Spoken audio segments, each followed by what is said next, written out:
काली हवेली का रहस्य बिहार के एक छोटे से गांवों में, जहां शाम होते ही सन्नाटा पसर जाता था, एक प्राचीन काली हवेली खड़ी थी। गांव वाले इस हवेली के पास जाने से कतराते थे। कहा जाता था कि हवेली में रात को अजीब अजीब आवाजें आती थीं, जैसे किसी के रोने या चिल्लाने की।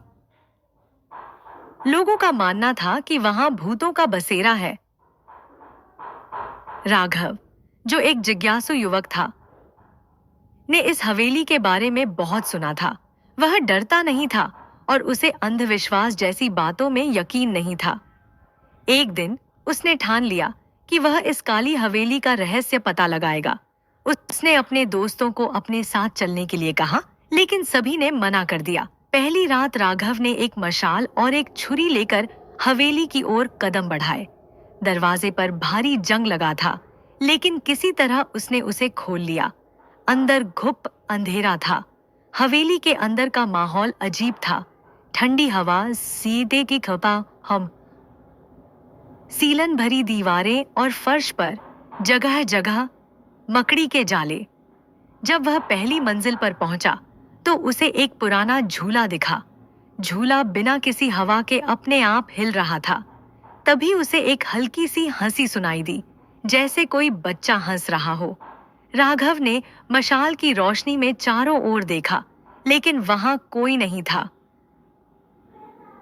भूतिया किताब झूले के पास एक मेज पर एक पुरानी किताब रखी थी।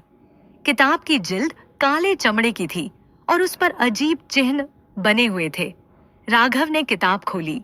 किताब के पहले पन्ने पर लिखा था, जो इसे पढ़ेगा वह हवेली के शाप का हिस्सा बन जाएगा।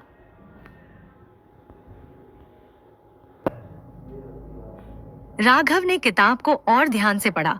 उसमें लिखा था कि इस हवेली में कभी एक अमीर जमींदार रहता था, जिसकी बेटी को एक साधु ने श्राप दिया था।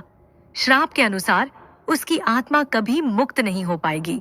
राघव को लगा कि ये बस पुरानी कहानियां हैं, लेकिन जैसे ही उसने किताब बंद की, दरवाजा खुद ब खुद बंद हो गया। आवाजें और परछाई। राघव ने मशाल लेकर बाहर निकलने की कोशिश की, लेकिन रास्ता धुंधला हो गया। उसे हर कोने से किसी के कदमों की आवाजें आ रही थीं। अचानक उसे दीवार पर एक परछाई दिखी।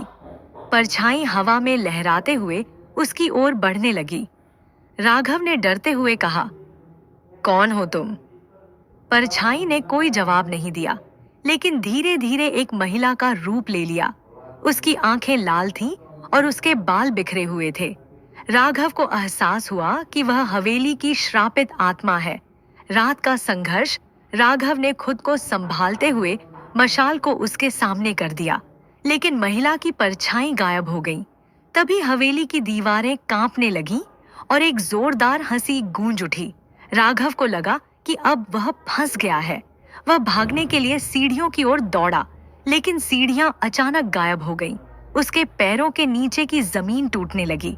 वह चिल्लाते हुए गिरने वाला था, लेकिन अचानक सब कुछ शांत हो गया। रहस्य का उजागर। राघव को एहसास हुआ कि उसे आत्मा की मुक्ति के लिए कुछ करना होगा। उसने फिर से किताब खोली और उसमें लिखा आखिरी मंत्र पढ़ा। जैसे ही उसने मंत्र पढ़ा, हवेली की दीवारों पर अजीब रोशनी होने लगी।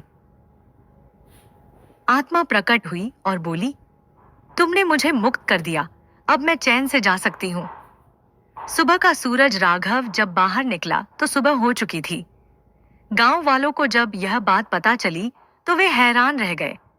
अब हवेली में कोई डरावनी आवाजें नहीं आती थीं।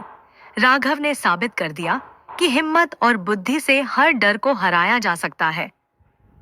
सब्सक्राइब करें, लाइक करें और शेयर करना ना भूलें। आपका एक शेयर हमें और भी ज्यादा अच्छा कंटेंट बनाने में मदद करता है।